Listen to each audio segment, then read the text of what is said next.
بسم الله الرحمن الرحيم. انا النهارده عايزه اعمل لكم حاجه طلبوها مني كتير قوي، اللي هي الشربات او الشيره.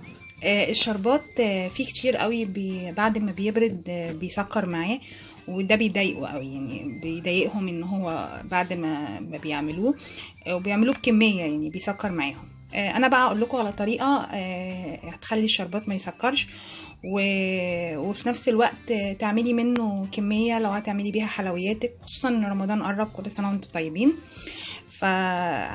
ممكن تعملي مثلا كيلو سكر،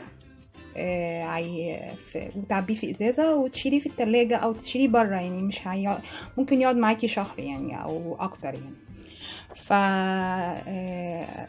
كل المكونات ان انت بتعملي كيلو سكر، كيس سكر كيلو، ونص لتر ميه، وملح ليمون، نص معلقه ملح ليمون، وملح ليمون عشان يحفظه، او ممكن نص ليمونه،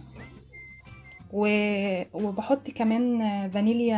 انا عندي هنا فانيليا سايله، وممكن فانيليا عاديه اللي هي عامله زي السكر دي.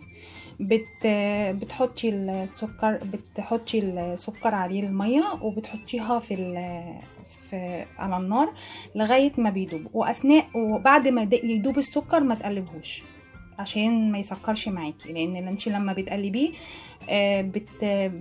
بتخليه سكر. ده اول حاجه. تاني حاجه ان انتي تحطي ملح الليمون في اخر غلوتين، بعد ما تحسي ان هو بقى شربات. تعالوا نشوف هنحطه ازاي، وهنحطه على النار ازاي، وهنعرف ازاي ان هو بقى يعني كويس وبقى شربات، يعني بقى ان هو تشيليه من على النار.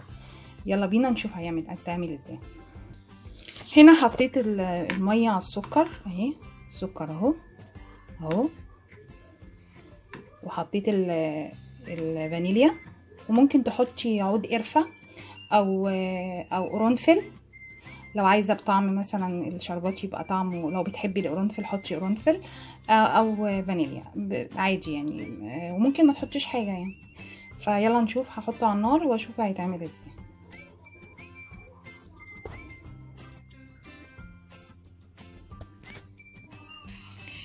هنا حطيته على النار.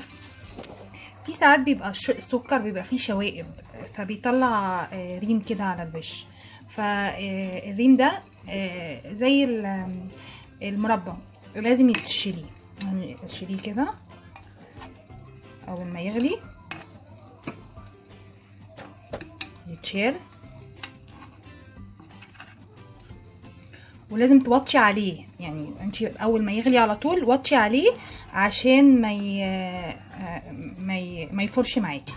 يعني اول ما يبدا يغلي وطي عليه خالص، وسيبيه بقى ايه مع نفسه لغايه اوريكي برضو ازاي تعرفي ان هو خلاص، يعني هو بقى شربات ممكن تشيليه. هنا بقى خلاص هو بدا يخلص. اول ما بتعمليه، بص لما بيتعمل كده وتلاقيه بدا ينقط كده ببطء معاكي اهو، بدا ينقط ببطء معاكي كده، يبقى خلاص هو كده استوى. خلاص يعني. بتحطي فيه اللي هو الملح الليمون، ويا دوبك غلوتين كده حوالي نص دقيقه كده، وبعدين تطفي عليه.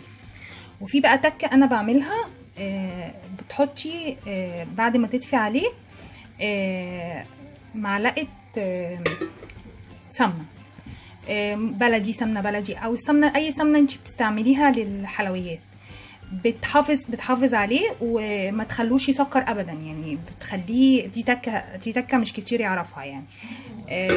بتحطيه بقى بعد ما بتدفي عليه كده، تدفي عليه خالص، بس الملح الليمون كده نص دقيقه اهو، تدفي عليه، وبعدين تروح حاطه ايه السمنه، تقلبيه كده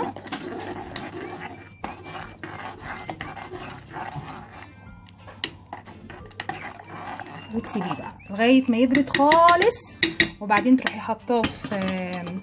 حاطاه في ازازه، بتكون ازاز مش بلاستيك عشان ما يتفاعلش معاه، او برطمان عادي، وتحفظيه في التلاجة او تحطيه بره، ممكن يقعد معاكي يتحفظ ما يحصلوش اي حاجه.